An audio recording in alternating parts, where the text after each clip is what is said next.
Hi, I'm Victoria Bond and welcome to Mum's Time to Shine, how to connect to your soul's purpose and pursue it without sacrificing quality time and connection with your family. Today we have Cassy Summers joining us. Hi Cassy, thanks so much for joining us today. Thanks for having me. So good to have you here.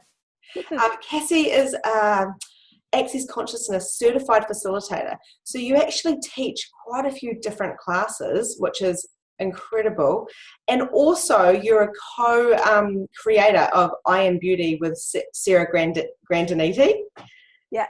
Yeah. Which is so cool.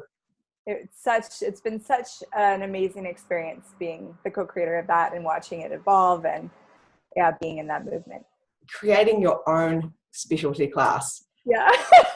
How does it get any better than that? Like, actually, that's amazing. Now, the reason why I really wanted you on this show for the viewers is, like we were saying before, everyone comes up to you and talks about your parenting style because you, compared to everybody else, you seem to parent completely differently, which is, you think it's your normal, right? But what are you guys all talking about? I just want to have a little chat about how you've got to where you are. So obviously you're an Access Consciousness coach, a facilitator. How is it you have actually come to where you're at now? That's a great question. So I was pregnant with my second child when I learned about Access Consciousness.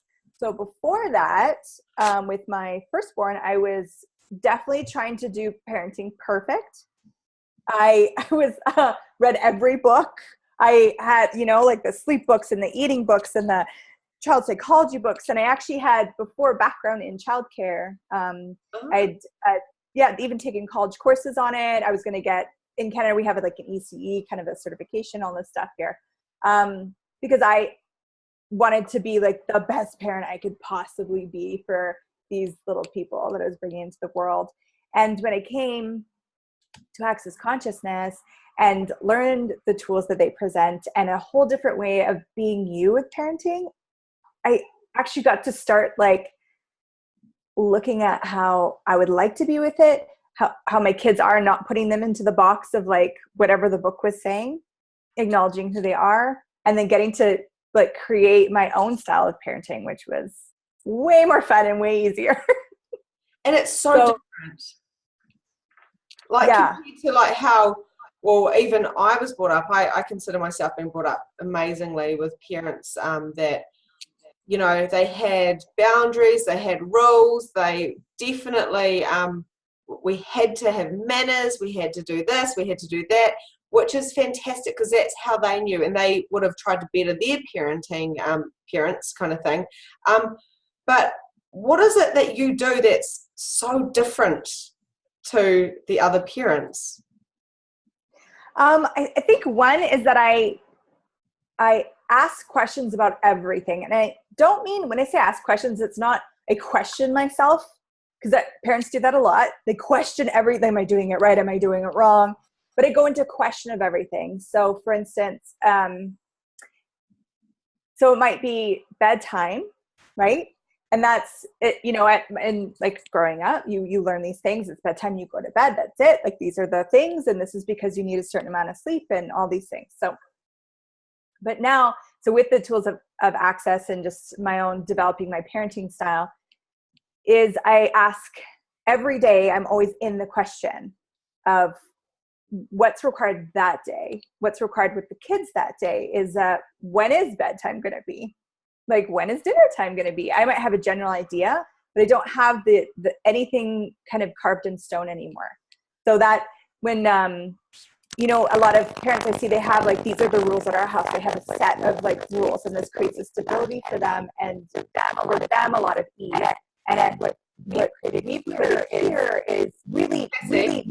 Your line is a little bit, it's just gone a little bit crackly. Okay, is that better? It's kind of crackly still. No, crackly. This is good. We need to hear this, not the crackles. Okay, closed something. Is that changing at all? Yeah, that sounds cool. Awesome. So we don't have like a set of rules that we follow every day. We actually ask all the time, and we ask questions together. It's not I'm asked me and then I'm the mom and I decide. It's we actually are in like a community and an ongoing conversation. And my kids are 5 and 7. So as you can imagine, that is a different way to be in conversation with them and a different way to be parenting. Absolutely. And I find that my daughter, she's 5, and she's just starting to get, I call it sassy. It's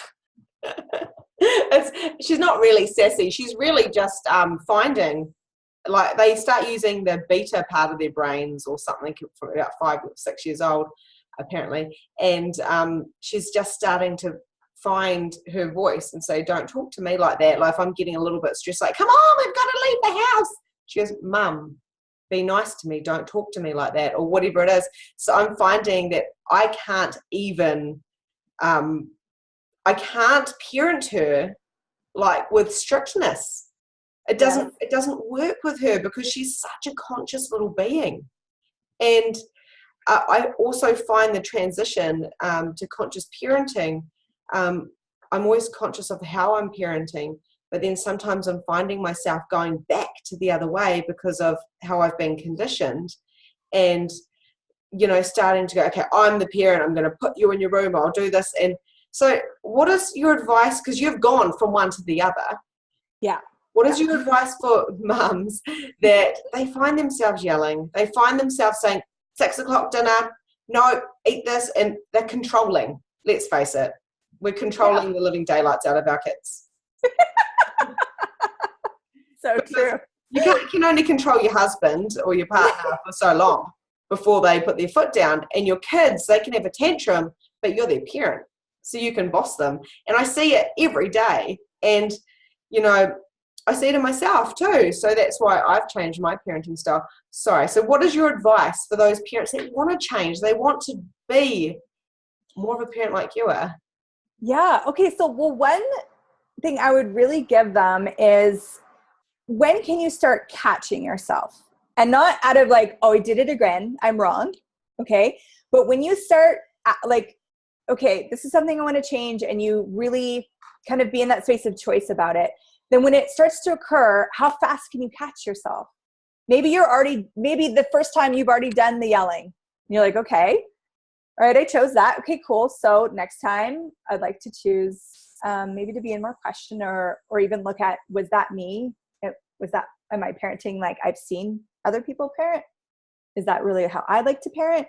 And then the next time, maybe you'll catch yourself in the middle of it. Maybe the next time you'll catch yourself right before you're going to do it, and just acknowledge every time you catch yourself, and don't make yourself wrong. Because that's the moment you start going into the wrongness, you will perpetuate it, because you almost want to give up. It's almost like you have that diet, right? And then you cheat, and then you're like, well, I might as well give up the whole diet. Yeah. Rather than like, but what about the 25 days that you did catch yourself, you did choose to show up the way that you really truly desire to show up. And I think another tip would be to start actually looking at what's true for you with parenting. Mm-hmm. Actually developing, like, imagine you were developing your own technique for something. What would that look like? And it involves, you might have more than one kid. So I have my kids, but they're both boys. They're not very different in age, but they're completely different people. So I have to parent them completely different. Absolutely. So I have to look at, like, I really had to look at this as if I was creating a dance with them. And once you get really clear on what is fun for you and how you like to parent, the other way becomes so contrast and so not fun that you'll probably just stop doing it. Mm. And I think for me as well, is I had to actually own my own parenting style, because I had so many people. I was going to people for advice. I love advice. I love people's opinions. I always have. I'm like, so what was that? I love soaking everything in and taking what I want and leaving the rest. But I have a lot of people telling me that I'm too soft, and that I'm too this, and I'm too that, and I'm too this. I'm pretty laid back. Like, we can have dinner at 5 or we can have dinner at 8. And then I'm like, oh my God. And then the conditioning comes and I go, you gotta go to bed. It's 9:30 at night and you're 5 and 3. But we just don't do really well at massive amounts of structure. You know, of course they need to get at school. There's so much structure anyway. They've got to be at school at a certain time. And they have to do this and this and this and this. But, you know, even when my daughter was at kindy, before she started school, I would drop her off when we were ready and I'd pick her up when we were ready. And I thought, oh, I better start getting her ready to do actually the 9 till 3 because so she doesn't get such a big shock. But even a couple of days ago, she wasn't 100%. And I said to her, I'll pick you up early. And I did because that was light for me to pick her up. So I think it's about really listening, like you say, finding your own parenting style and trusting yourself, because I've always found that a little bit hard in the past, trusting myself, because people look at me sideways. I'm so gentle and I go, I love you so much. You're the most beautiful child in the world. Why did you choose me? Oh, I'm so lucky. How did I get so lucky? I'm saying all this stuff, and people look at me like, you're making me sick. Stop being so nice. I'm like, this is a little being and I'm nurturing them. I'll always kiss my son and tell him he's beautiful. And today he's wearing pink polka dot boots. Yeah, you know, that's amazing. Wear whatever he wants. Puts on his big helmet, like a motorbike helmet, and gets on his plastic scooter and goes to kindy. I think everyone requires a picture of that because it sounds amazing. And he's a real hard out little boy too. Like, but he loves his pink and he wears it, and I'm like, go for it, buddy. Do whatever you want. My 5-year-old as well. He actually wanted to go for Halloween as like Rainbow Dash and like this big tutu and these little, and I was like, of course. Yeah. Of course. I won't judge you. Yeah, because the only thing that doesn't make that the norm is society. You know, pink didn't even used to be a girl's colour, and blue never used to be a boy's colour. They actually, pink originally apparently was a man's colour because it was a stronger colour, and then they changed it. So it could be the complete opposite. So we've just conditioned these children to like blue and pink. Yeah. Yeah, and I think that is you hit on a really good point there. It is, if you're willing to be judged as a parent, then you can have a lot more fun. And a lot more of you can show up. Because as much as you're trying to get it right, everyone around you is also trying to get it right. So if there's one person not playing against the rules of right parenting, then they'll want to judge you, but mostly because that they're judging them and they want to be doing what you're choosing.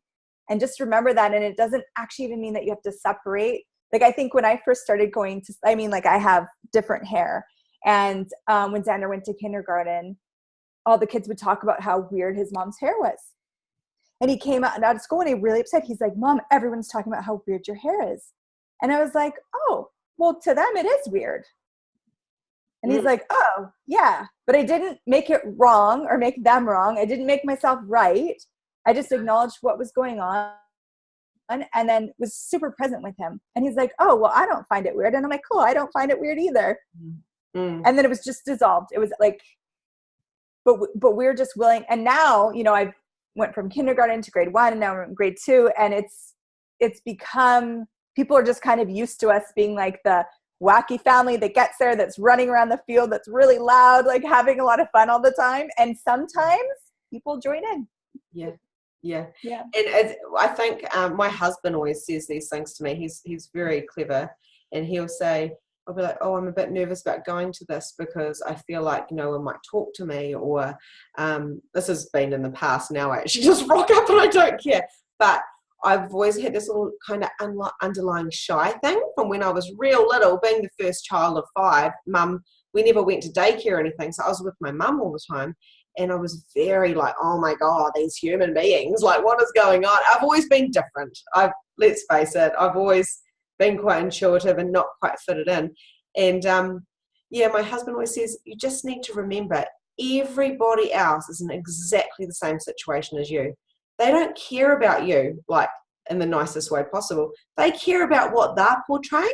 So, people, my quietness of turning up might actually come across as snobby, because that's only a perspective and their point of view. but we don't know how those other people or those other mums are feeling and what the heck they're going through.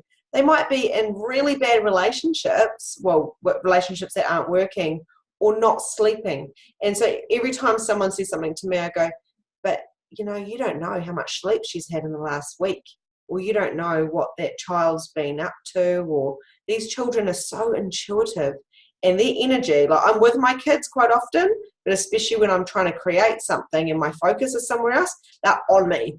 And I'm like, but I'm right here. And they're like, no, but we want you. And it's exactly the same as if my husband is right there, but he's on his phone. I'm like, hello, hello, hello, you know? So I think we need to remember that these are the energetic beings. They're not just children that need to have form and structure. Yeah. Yeah, I definitely agree. Which actually brings me to your other questions, which are incredible, about protecting our kids. So you say, like, do children actually require protection? Because I need to know this, because I am like, stop, there's a road, look both ways. I've always been like what they call a helicopter mum. I've always been like, I have to protect the child. So do our children require protection? Yeah, exactly. So, I mean, you just kind of already touched on it. Like, are they infinite beings in little bodies, or are they these weak, helpless things that need our protection? And I always look at, like, where can I empower my children? Because one of the courses I took when I was like trying to find it right, it was actually this brilliant conversation. And so this woman asked us to write down all the things that we would hope our children would have in the future.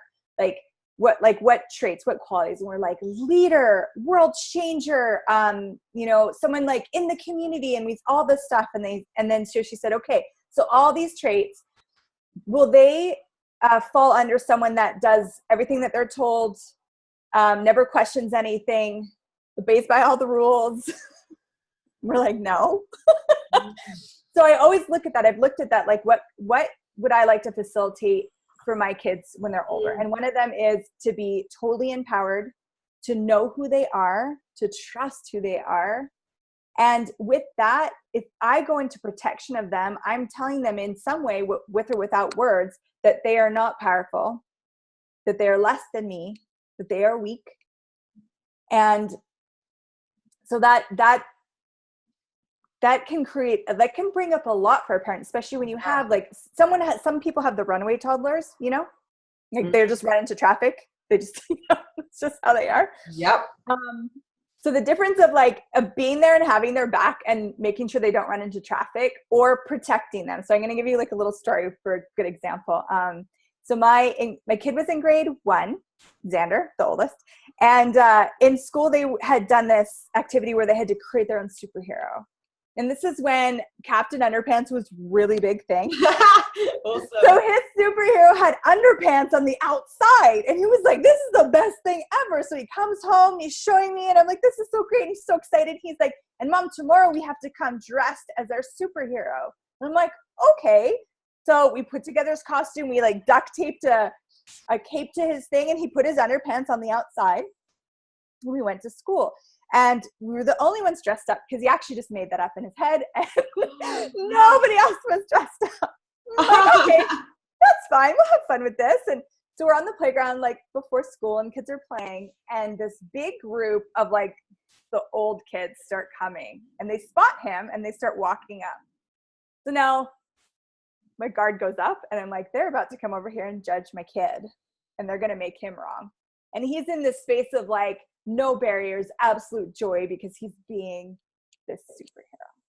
So I was like, okay, I have a choice here. I could go up and I could protect him. I could hide him. Okay, let's come and, like, manipulate the situation. Yeah.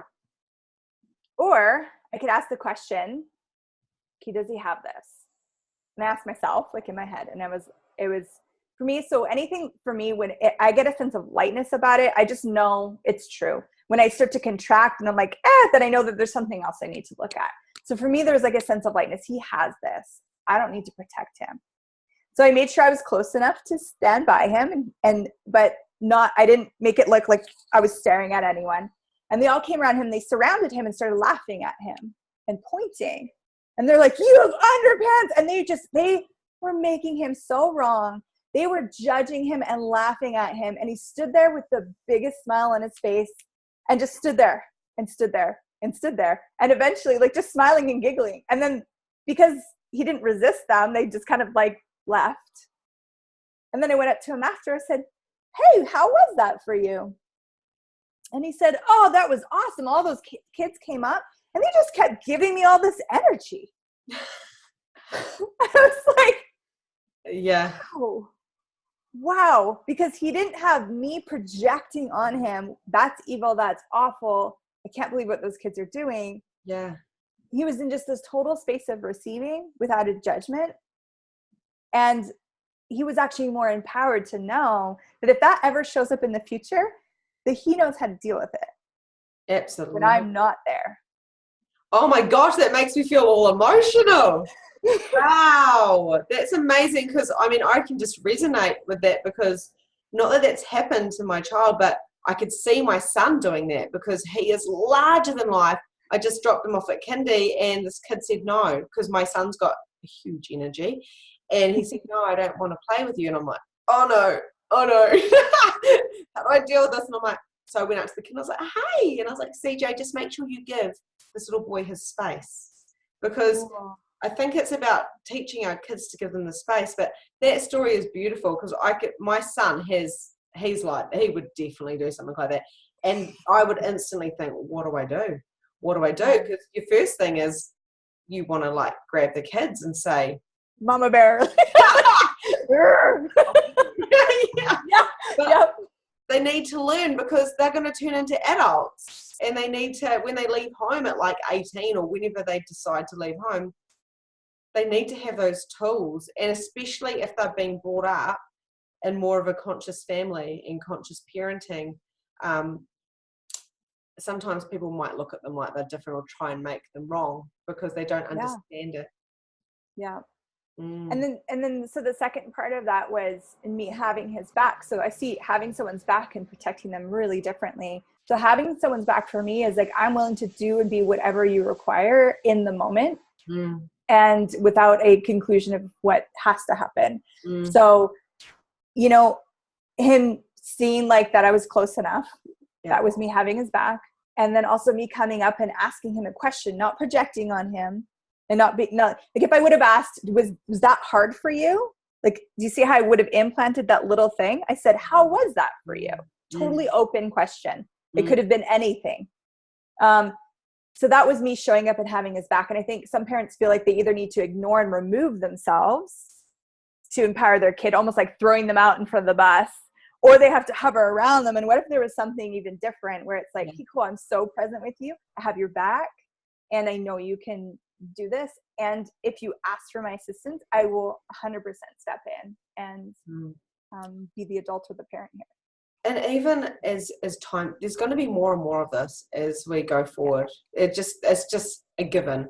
This conscious parenting, and just way of living with the questions is going to step in, but people just don't know about it. And that's half the reason why I want to do this, or most of the reason why I want to do this summer, is to let mums know that what they're doing, if it's not quite feeling right, it's because it's not right for them. So you're saying about the lightness and the contracting, and you know, of course, my daughter just starting school, I'm getting all sorts of feelings and emotions. And when she came home and said no one played with me, and this girl was beautiful, she's like an angel. Of course I'd say that, but she said, this little girl wouldn't play with me. She's running away from me because she's got another friend. And I instantly went, oh, I remember girls running away from me when I was about 6. Oh my goodness. And I went into like this kind of, oh my gosh, and how did I feel?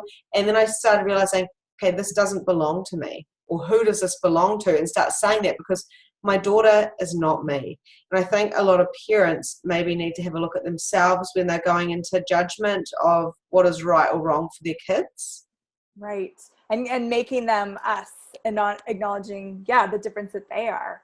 And like something that would have bothered me as a kid would not even hit the radar for like my youngest. He just doesn't care about anything. Like he's just so carefree.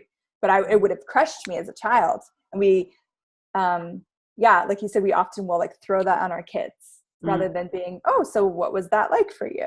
Like, yeah. And even just being present with them as well, like you can say that, what was that like for you? Or you can also just be conscious with them. And even if I'm working quite a lot at the moment, but when I'm with them, I'm face to face with them. I'm never standing over them, and I go, "How are you? What's going on?" And because I don't even know what else to say. I can ask them how school was and what they learned, but kids always go, "Oh, what do you mean? What are you talking about?" Yeah. So I go, "How was your friendships today?" And like, I just make it natural as well, Yeah. connecting with the being, not the kid, so to speak. Yeah. Yeah. And I think that's such a great topic too, like how often we are not present with our kids, like, yeah, okay. But you're not really, like, you've got 1,000 things and you're writing your list. And even taking that moment, like you said, just to have that connection, even if it's for 2 minutes, if that's all you have that day, that's a world of difference. And even like checking in as well, like with the energy of I know Sarah, who you work with, was talking about checking into her family, the energy of it, especially if she's away, and I know a lot of access consciousness facilitators talk about that. So even if your kid's in daycare or kindy, or you're on the other side of the planet because you guys travel quite often, you can go, "Oh, how's that feeling?" And like I said, last night I had a ton of work to do on the computer, and I just felt I haven't been sleeping because my kids have been a little bit sick and whatnot. And I was just like, okay, they need me today. They need me upstairs. So I didn't come down. I actually lay there with my eyes shut, basically comatose. But I was there, and just being there, the energy completely changed in the whole household, because I could have been like, okay, guys, I've done this. All right. And then come downstairs. But they just needed me to be there. So we had dinner. And my son, I was lying in my daughter's room. We do a lot of bed hopping in my house. And he came and lay down with me, and then we both fell asleep really early. Aww. And then I woke up and came back downstairs and did some stuff. And my daughter was danced for half an hour with my husband. They just danced. Oh, they just danced and danced and danced and danced. And Luke goes, "I thought you were downstairs working. I've been dancing with our daughter, and you've been asleep with our son." But that's what was required. And they had a smoothie for dinner. And I was like, "Oh, am I being a real bad mum?" Because they didn't want my broccoli soup. So I gave them a healthy smoothie, and that's what they wanted. So instead of making myself wrong about them not having a proper dinner, which, also brings me to about you also function differently with your kids and their bodies. So this is also very interesting to me, because you ask them what they require. Can you tell us a bit about your function like that? Yeah. Okay. So growing up, like, I was always taught, like, like, finish what's on your plate. And I was kind of taught, like, how I was supposed to eat. And then I decided I was going to, like, be a bodybuilder. So then I read up how you're supposed to eat when you're a bodybuilder. And then I got pregnant, and then I read about how you're supposed to eat when you're pregnant. And then I realized, I noticed some people that didn't have a lot of conditioning, like, they could eat whatever they wanted, had a lot more ease eating than I did. So I started to wonder, like, what is that? And I was like, wow, I was actually never given permission to just notice what worked for me and my body. Like, for instance, we always had to have a glass of milk with dinner, and I always felt nauseous after. And I find out years later that I'm a bit lactose intolerant. Yeah. But they're like, you have to. But I wasn't given permission to actually claim what was going on for my body, to acknowledge what was going on with my body. So with my kids, I'm in constant question with them about, and it didn't start that way. It took me a little while to get there, because I was the perfect mom. I was doing the perfect mom thing. And so asking my kids, like, what would you like? What would you like to eat? I took all the snacks, and yes, like a mix of, like, healthy and non-healthy snacks. They're on a shelf that anyone can get them. And they often will go and just help themselves to food. And that was something I was never allowed to do in my house. Like, you ask, and then, everything's appropriate. It's funny, like, they will ask for, like, tons and tons of, like, even so I'm like, okay, you want another bowl of ice cream? Sure. But every time we tap in. So every time, and this is me facilitating them, that's part of my parenting style is to be the facilitator for them. I would rather than telling them what to do, I would like to unlock for them what's true for them. So I ask them I'm like, check in with your body. Like, what is it asking for? And then sometimes they're like, they answer right away. Oh, of course it wants more ice cream. I'm like, okay, would you do me a favor? I'm like, could you just put your hands on your stomach and like, just take a breath? And they're like, okay. And then I'm like, so if your body could have, and I'll like, just with no point of view, I'll name like 2 or 3 things. I'm like, what do you get that it's actually asking for? Sometimes it is ice cream and sometimes it's not. It's quite surprising that when kids start to tap into their body, know when they're hungry, how much they want to eat and what they want to eat, we have this idea that it's going to be like sweets and awful junk food 24 hours a day. That's all they're going to want. And I did all the practice for you guys. It's not that case, not for my kids anyways.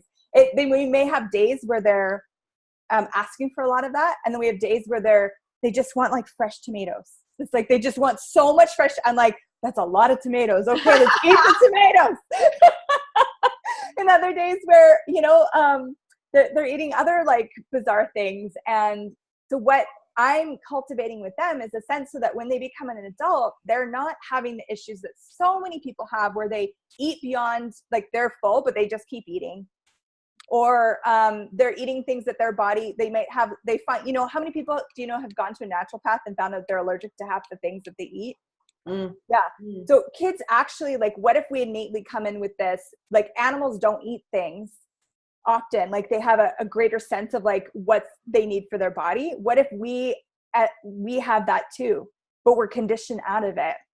We're not actually allowed to choose.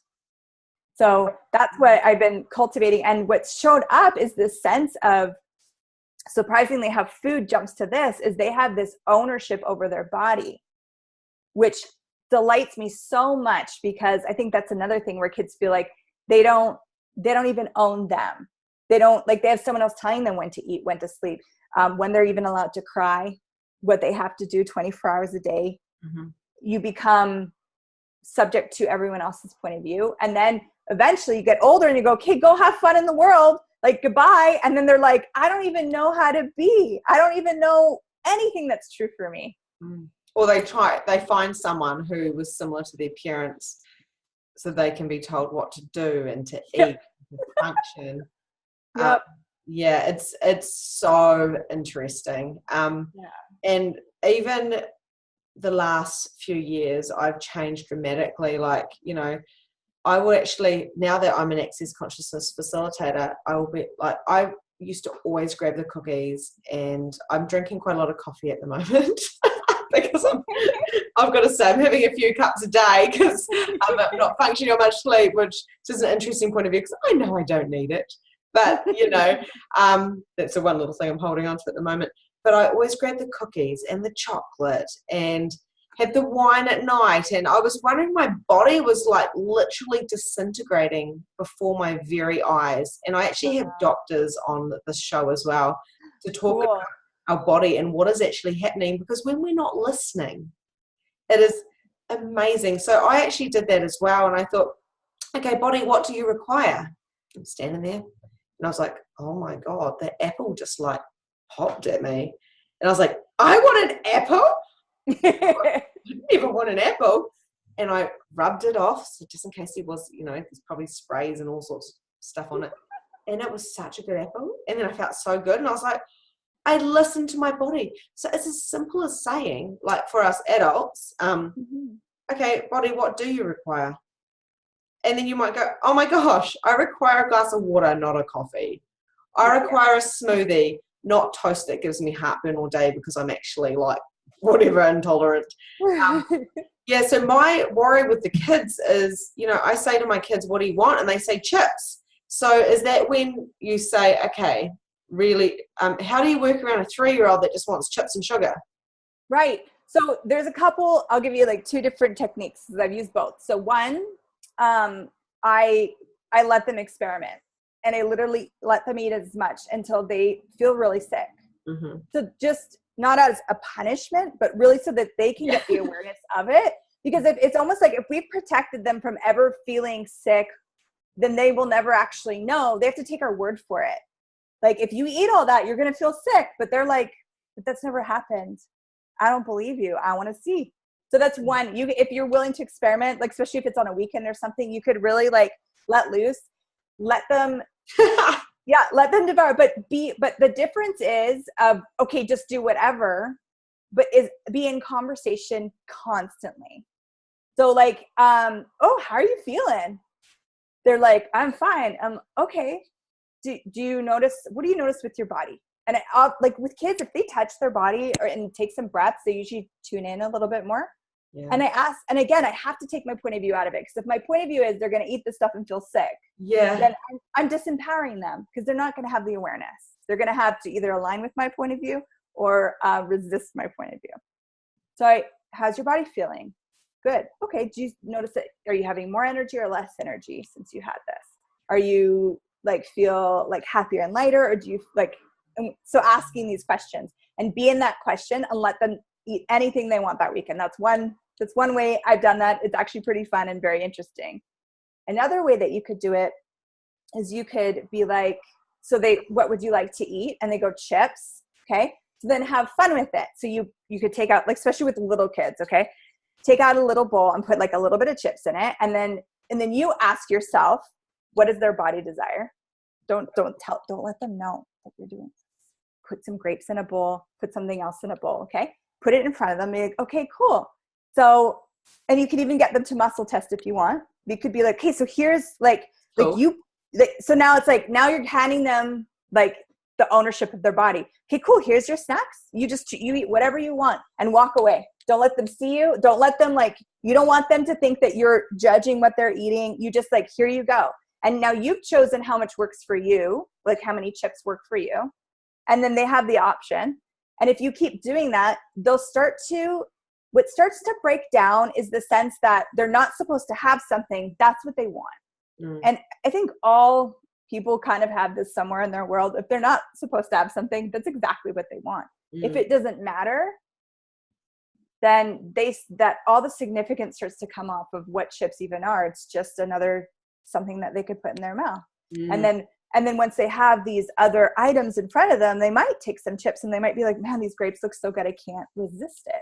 And then they might start eating like some of the cheese cubes or whatever. And so they're starting to play with it, and that's how they're getting their awareness. And you can just do that.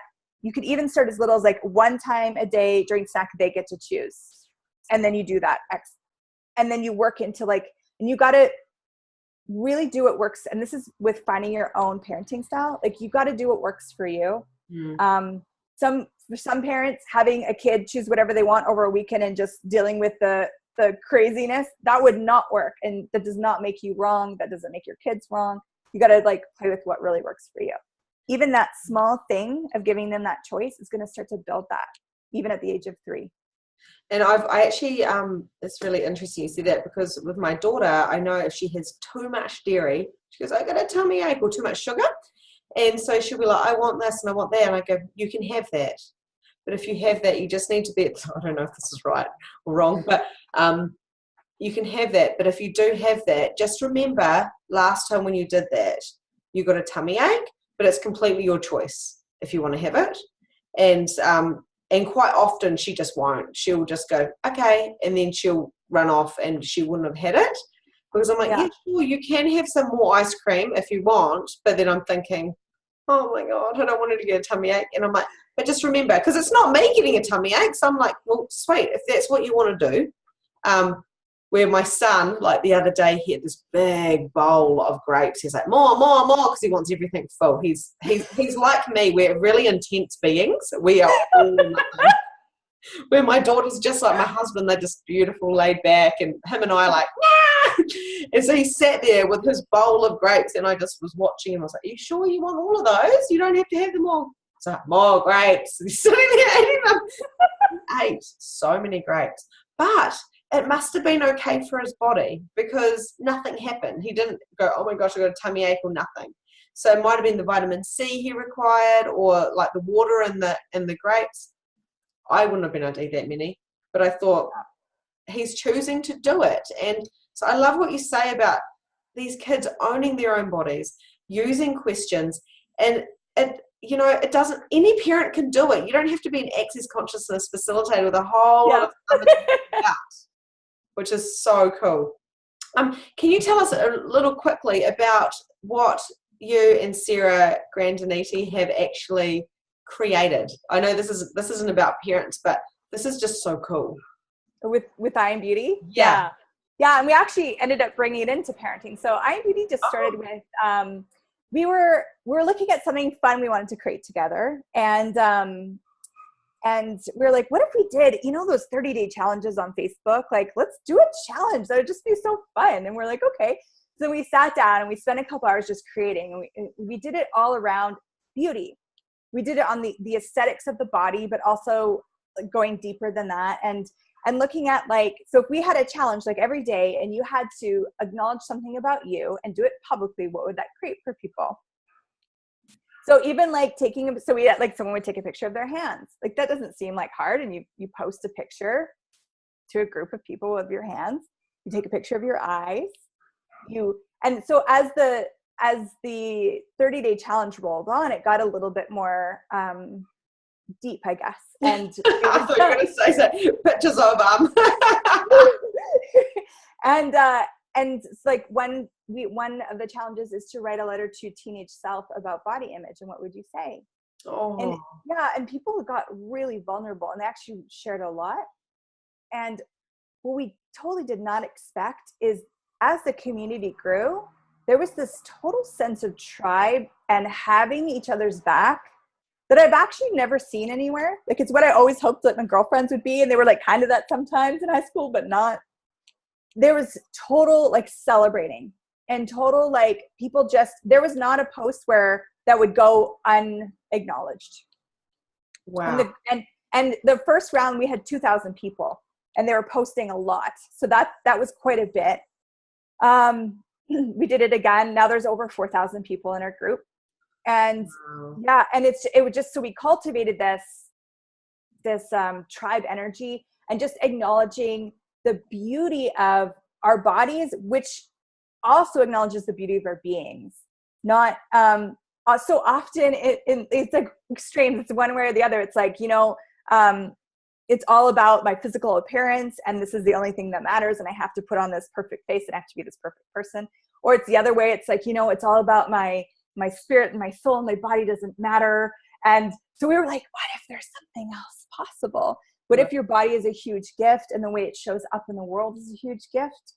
And could we get people to acknowledge that? And a lot of people hide a lot from stuff in their body, and it's one of the biggest things that come up for them. So we're like, what could we, what gift of change could we be with this? So after we did that, it was so many people were asking they're like, more, we need more. And we're like, what do we do with this? This is so beautiful. And we really desire to get it into schools. We really desire, we actually had a woman use some of the tools in Sydney, and she brought it into a school. And I think they're around maybe grade 5. And there was extreme cases of bullying going on in that classroom. And the one's I just don't know what to do with it. So she's her teacher friend, she's hey, let's just try this. So every morning they started the day and they would just be I am beauty.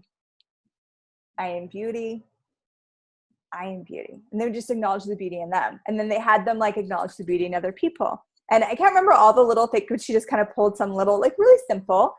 And within a month, the bullying was non-existent in that classroom. So we were like, wow, this is really special, Amazing. Yeah. So then we got together and we're like, okay, I get that this would to be a class where we can invite people and talk live with them about beauty, about what it means to them, about what it's brought up for them, about the lies that they bought about it. And so we took some of the challenges, and then we took some of the tools that we have and some of the things we knew, and we wrote this really sweet mini manual. And we have some exercises we get people to go through. It's so beautiful. I'm in tears every single time we do this. We get everyone in the room to stand up, and you put your hands on someone's back, and we just say to the person in front of us, have your back. And we go around, and so everyone gets someone to have their back, maybe for the first time. And then after we do that, we dive into vulnerable topics about beauty. That is incredible. That, honestly, sorry for butting in. That should so be in schools. I'm not even kidding, because I'm just thinking about me as a teenager, and at 15 I used to cry every single night. I actually think, I had some type of depression or whatever it was. But that's what it looked like, and no one knew. I couldn't tell my parents. If I did, they'd just go, okay, and they didn't know what to do. They've never known what to do when I've been through massive ups and downs, especially with your body at 15, and thinking you're fat and making yourself sick. Like, how many people actually did that and have never admitted it? So there's that part of it. And I remember very similar in our church, in the Catholic Church, we went to a thing one evening and the priest did something like that. It was really out of it. He was quite a cool priest. And we went through our day, and whatever we didn't like in the day, we changed it. We asked questions about, and we just changed the memory. And I remember we had to whisper in the person's ear next to us, "You are beautiful. I love you so much. I love you so much. I love you so much." This was out of it. This wasn't like at all. And she just cried. She was only about 15 at the time. And she just cried. And I was going, "You're beautiful. You're worth it. You're worth it. You're lovable." Whatever it was. I think it was, "You are lovable." And she was just like in tears. So it's bringing out stuff. And this is like, I would love to teach something like that also, and do, and learn more about that, because our teenagers need this. They don't need to be knowing what freaking algebra is, or they probably do. But like, when did we lose this energetic, I'm since I found access and tapped into energy and my intuitiveness, I cannot believe the way we're functioning. I'm not trying to make it wrong, but how can we bring in more so people can find it? And that's this whole reason I've done this summit. People can find it. Whoever is going to find the summit is going to find it, so they can choose. So thank you, and Sarah, from the bottom of my heart, for creating something so beautiful. That's awesome. And it's cool that you said learn how to facilitate it. So our target, we facilitate intro classes and 2-day class workshops. And our target is to actually kind of package it so that people like you that are inspired to, they can actually go out and facilitate it as well. So they can bring it to classes, or I've had women talk about bringing it to like women's prisons.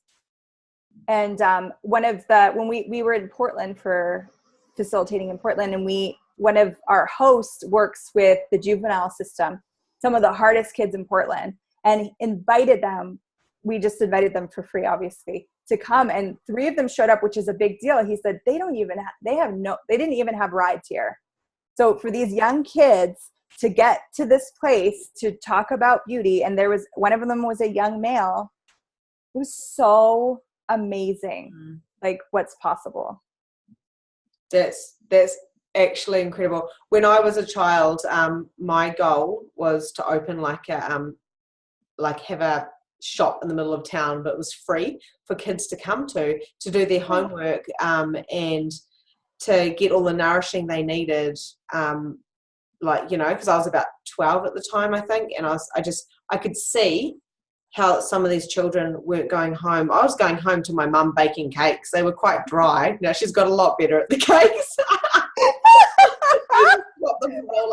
But my mum was always home. She was always baking. She was always there. She did the very best she possibly could. And a lot of kids were going home to nothing.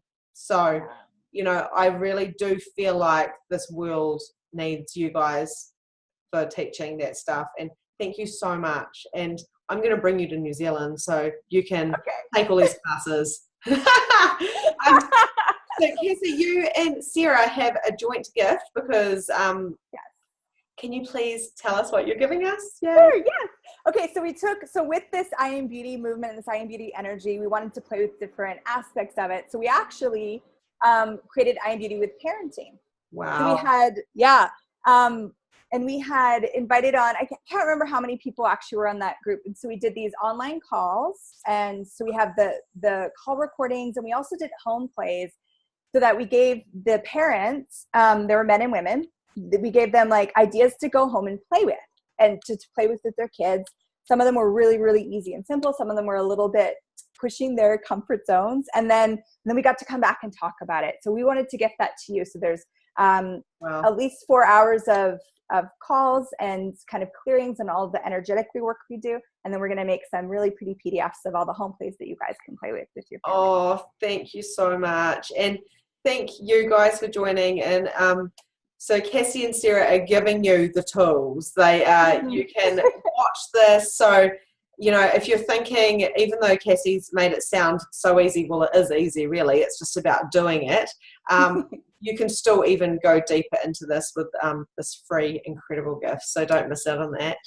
And thank you so much for joining us. I am just so grateful that you have come on today and joined us. I've learned so much. Yeah. Thank you so much for having me. So looking forward to seeing you guys here in New Zealand.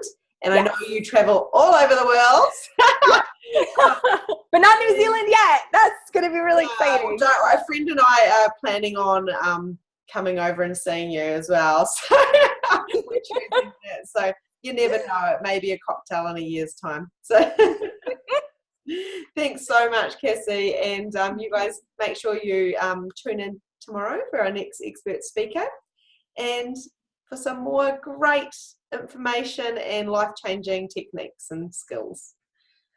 Thank you so much, Cassy. Thank you. Have a lovely day. You too. Bye. See ya.